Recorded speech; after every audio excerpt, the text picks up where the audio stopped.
2023 год стал годом педагога и наставника, а это значит, что впереди нас ждет множество событий, посвященных тем, кого мы любим за пятерки и просто ненавидим, если наши знания оценили плохо. Выставка «Учение свет» приурочена к году педагога и наставника. Проходит в Доме-музея Ленина. Здесь представлены экспонаты из разных фондов. Например, музей Уфа и Уфимцы в городской библиотеке номер 17 представил много старинных вещиц. В витринах главного зала музея посетители увидят письменные принадлежности разного времени. Представляете, этим раньше писали школьники. Если мы с вами пишем в тетрадях, то более века назад ученики пользовались вот такими церами. Цера представляет из себя вот такую дощечку из воска. Еще раньше писали и вообще на сырой глиняной табличке. Такой процесс назывался клинопись. До возникновения школ дети учились при монастырях. И учебников, конечно, тогда не было. И оценок тоже.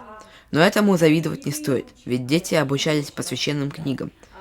И в качестве наказания их ставили на горох. Возможно, лет через 100 наши школьные принадлежности будут вызывать у кого-то не меньше интерес, чем у нас эти экспонаты. Откуда на выставке о школе березовые поленья? Дело в том, что в школах во времена Петра I за отопление отвечал староста класса. Тогда гимназии делились на мужские и женские. Мальчики и девочки обучались отдельно. С приходом советской власти получить образование стало намного проще. Вот, кстати, и канцелярские принадлежности советского периода. В 60-х годах писали вот такими железными перьями. С собой носили чернильницу непроливайку. Я почти уверен, я бы все залил чернилами в портфеле.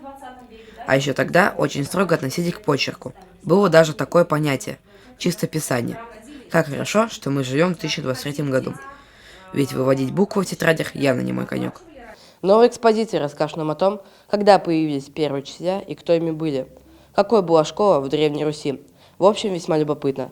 Матвей Филиппов, Тимур Кашаев. Специально для Говори Новостей.